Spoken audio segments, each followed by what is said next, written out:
Okay, Aryan, 8 പേർ ഇപ്പോൾ ആ വീട്ടിൽ ബിഗ് ബോസ് ഹൗസിൽ ബാക്കിയുണ്ട്. എന്ത് തോന്നുന്നു? ആര് കപ്പടിക്കും? ആരുടൻ പുറത്തു പോകും? അയ്യോ, എൻ്റെ അഭിപ്രായം കേട്ടിട്ട് അയാൾ കപ്പ് അങ്ങനെ അടിക്കണ്ട. ഞാൻ ആരാ ഇത് പറയാൻ? എല്ലാവരും എഫേർട്ട് കൊടുത്തുകൊണ്ടിരിക്കുക. ടു ബി ഓണസ്റ്റ്, ഞാൻ ഫീൽ ചെയ്തത് ഞാൻ കപ്പടിക്കും. അത്ര ഒരു കോൺഫിഡൻസ് ഉണ്ടായിരുന്നു. അത്ര ഞാൻ എന്നെ ബാക്ക് ചെയ്തിരുന്നു ആ വീട്ടിൽ. എന്ത് ഇഞ്ചുറി വന്നാലും പറഞ്ഞ പോലെ 5 മണിക്കൂർ 6 മണിക്കൂർ ആ പിടിക്കുന്ന ടാസ്ക് വന്നാലും അത്ര എഫേർട്ട് കൊടുത്തൊരു ആളായിരുന്നു ഞാൻ. അപ്പോൾ ഞാൻ എന്നെ തന്നെ എക്സ്പെക്ട് ചെയ്തത്. പക്ഷേ എനിക്ക് ജയിക്കാൻ പറ്റില്ല. ഞാനവിടെ I lost, but I won hearts of everyone in Kerala.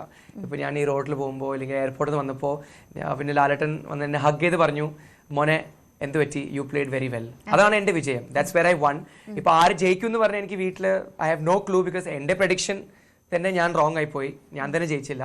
So apart from that, if you want me to give ഈ പറഞ്ഞ പോലെ ഒരു person who I think would win, എൻ്റെ അഭിപ്രായത്തിൽ ഈ കപ്പ് ജയിക്കാൻ ഇത് ഭയങ്കര ഒരു ഇമ്പോർട്ടൻറ്റ് സ്റ്റേറ്റ്മെൻ്റ് ആണ്. So I would be very smart when I say this. I feel the cup should be won by Akbar. Because big boss അല്ല, പക്ഷേ ഞാൻ തന്നെ ബിഗ് ബോസ് പറഞ്ഞുകൊണ്ടിരിക്കുന്നത്. അപ്പോൾ ഈ ഷോയിൽ അക്ബർ ജയിക്കുന്ന പറഞ്ഞാൽ അക്ബർ സംസാരത്തിൽ അടിപൊളിയാണ്. പിന്നെ ടാസ്ക് വന്നാലും അക്ബർ, ഞാൻ ഫസ്റ്റ് ആയ സമയത്ത് എപ്പോഴും സെക്കൻഡ് തേർഡ് പൊസിഷനിൽ അക്ബറാണ്.